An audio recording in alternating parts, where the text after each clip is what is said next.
Bonjour, mon nom est Pascal et puis bienvenue sur Espresso Nuevo. Pourquoi Espresso? C'est que j'aime bien les espressos, c'est simple que ça. Alors, je vous fais une petite vidéo aujourd'hui pour vous partager le jeûne que je suis en train de faire actuellement. Donc, je suis au 4e jour de mon jeûne pour 10 à 14 jours de jeûne.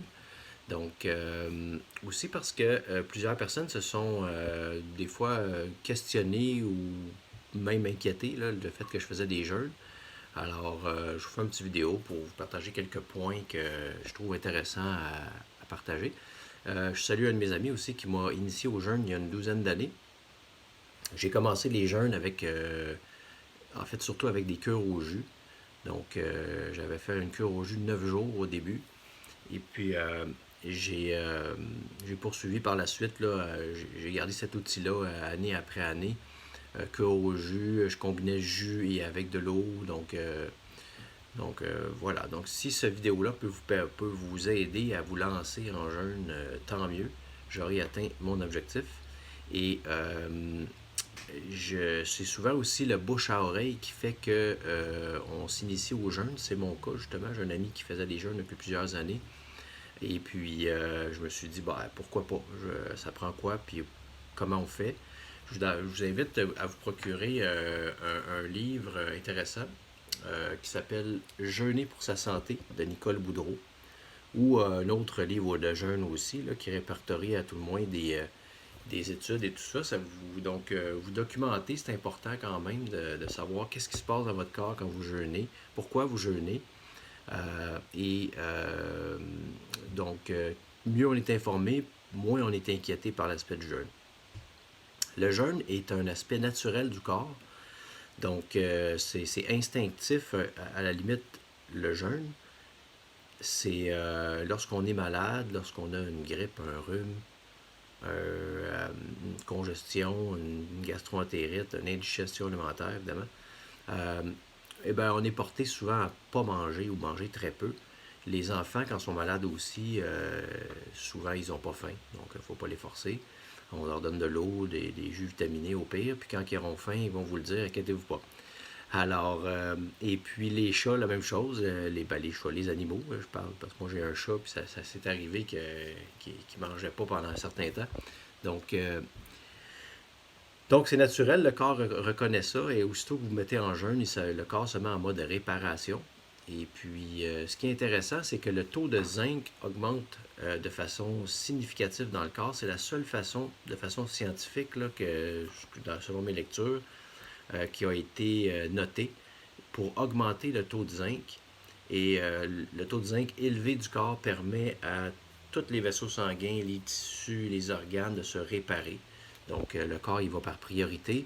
Il va réparer ce qui est le plus urgent, si on veut, en premier. Et puis, donc, il suit son processus de façon normale. Vous avez rien à faire, en réalité, c'est ça qui est beau. Puis aussi, le fait qu'on on peut pas avoir une photo intérieure de notre corps, on ne peut pas savoir à l'intérieur quel organe ou qu'est-ce qui ne fonctionne pas. Souvent, vous pouvez noter que vous êtes plus fatigué l'après-midi, ou vous avez une énergie qui n'est pas constante, vous avez un sommeil qui n'est pas récupérateur. Bon, des fois, ça peut être suite à un party la veille, évidemment, mais des fois, c'est aussi que votre corps est encrassé, il a besoin d'un nettoyage. Notre voiture, on va souvent la faire nettoyer une fois par année, un tune-up en bon québécois. Et donc, notre corps a besoin d'un répit parfois. Pas toujours évident de trouver du temps. Donc, c'est pour ça que je vais vous parler des cures au jus. Vous pouvez combiner jus et jeûne. D'ailleurs, les jus sont conseillés conseillés de prendre des jus avant de faire un long jeûne pour faire le plein d'antioxydants et tout ça. Donc, c'est déjà, disons, un préalable au jeûne total à l'eau, comme je fais actuellement.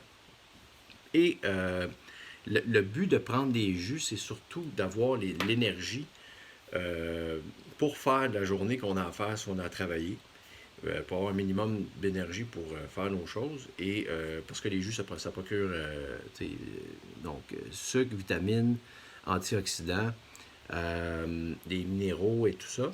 Donc, je suggère maximum 5 jours pour une cure au jus. Moi, j'ai déjà fait 9 jours, puis c'était un peu trop long, là. Parce qu'on tombe en vrai jeûne à partir de 5, 6 ou 7 jours, là. On dit 5 jours, surtout dans la littérature. Donc, puis vous pouvez combiner des fois, mettons, vous faites 2, 3 jours ou 5 jours au jus, puis vous pouvez faire 1, 2, 3 journées juste à l'eau aussi par après. Des fois, ça se fait bien, on le fait pendant la semaine. Si on a une semaine pas trop stressante, idéalement, vous pouvez prendre des jus pendant une journée, 2 journées, 3 journées, peu importe. Maximum 5 jours, puis vous prenez une journée, 2 journées, 3 journées de jeûne juste à l'eau. Allez-y à votre rythme, il ne faut pas se mettre de pression, c'est pas une course. Puis l'idée c'est de s'initier, c'est pas de se tanner à faire ça. Euh, Moi, ça fait plusieurs années, puis j'aurais jamais fait un long jeûne comme je fais en ce moment en premier, là. C'est important de s'initier puis d'explorer ça. Donc, le point aussi qui est intéressant, c'est que ben, le zinc, en fait, le zinc, j'en ai déjà parlé. Alors, j'ai fait pas mal de tour pour aujourd'hui. Je vais probablement faire d'autres petites vidéos comme ça pour vous parler de d'autres points intéressants. Entre autres, la durée, qu'est-ce qui détermine la durée du jeûne? Est-ce qu'on fait 7 jours, 14 jours, 21 jours? Euh, Puis d'autres petits points comme ça. Donc, je vous remercie, puis à bientôt. Prenez soin de vous.